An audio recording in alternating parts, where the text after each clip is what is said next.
che hela hi mui fang atanga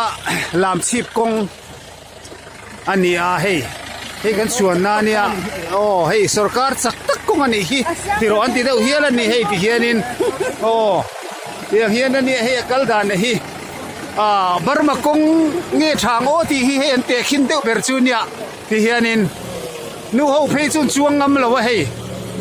tam tak chun chuang ngam lo ti hianin ke in an kal so kani ke kaliso so ka hian na ten ne hei ti hianin hei ti hianin four wheel po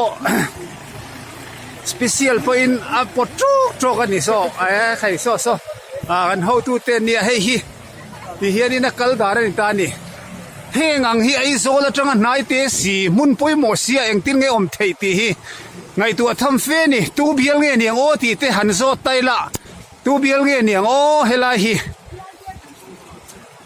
lam chip kong ania mui fang atanga lam chip kong ani hei nu ho te nu la tlang wal tam tak chen chuang ngam lo ti hianin ke kal khan du zo kani hela hi kilometer nga ve le kania hei po siam that hei lo sarkar kan nei hi thil mak tak su ni ve bok ani hei ti hian so ti son motor so an duai lampang chu kan bu hlei thei mang lo ani mo hei hetian kan kal ton na kha hei hi ni ati hian hemi hi om dan ani